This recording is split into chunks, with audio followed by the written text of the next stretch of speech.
Honkai Star Rail, Honkai FEWZ, or a spin-off, is a comparison that doesn't need explaining because it's in the title. From whichever way you define this game, we can find many cross-references in its supposed prequel, Honkai Impact 3rd. So in Star Rail, we play as this guy, for now.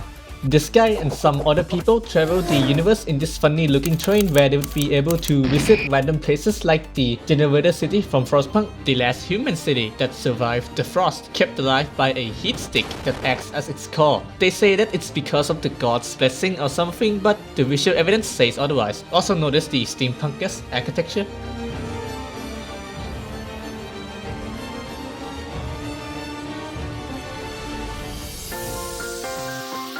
I want you to look at this train that travels the space. This thing appears in the bomb of a trailer that the mad lads at MiHoYo dropped on us during the Honkai Orchestra stream. You may think this as an ample evidence of a connection between these two games, but trailers of this kind isn't known for being completely accurate because many times they go into the realm of alternate reality, looking at you, Reborn. Still, there are much to learn from the trailers, even though its accuracy is still debatable. In the description, it clearly states that it's after the Honkai got kicked off the planet, which is another way of saying that this happened in the APH show time frame. Here we know that they are doing some kind of test flight to push them into space, a space elevator of sorts. Some put forward the idea that this is the modified second divine key, which isn't out of the realm of possibility because you would still need to get into the multiverse somehow. In Elysian Realm, you may receive this blueprint with a pretty stylized of what looks to be the Star Rail train. This is very interesting because the description clearly states that this was the blueprint for the second divine key. But the one that we have in the story right now doesn't look quite the same. Sure, the color palette's similar, but the front part is something else. Perhaps they just switched out the front part like a bowman choosing which arrows to use in order to best achieve his goals.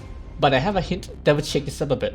That's these texts in chapter 18 released 2 years ago, talking about a groundbreaking space elevator project. A 1300 meters or 0.8 freedom units long elevator set to be completed by 2025. It's a connection we could draw because this would be completed in the time frame of a PHO, the latest being 2029. Unlike other similar trailers, I haven't found anything that can disprove the trailer as being non-canon, so this may be the first of its kind to be canonically sound. There are a few things that need some attention, like whoever this is. Her eye color is similar to March 7th, but her hair's white, and it's not the lighting. Then again, people changing their hair color combined with losing their memories isn't something new.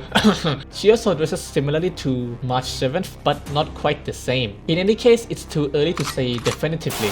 Also, I think it's pretty funny that Welt has this white part on his hair that makes him look like the MiHoYo CEO. I think this is why he never dies in the fucking story. Anyway, I've saved the biggest reference for last, the Alien Space manga. It lays down how Welt planned to visit the multiverse to work with the inhabitants on stopping the possible impending Sky People invasions. That most likely includes the universe which contained a real, live Himiko.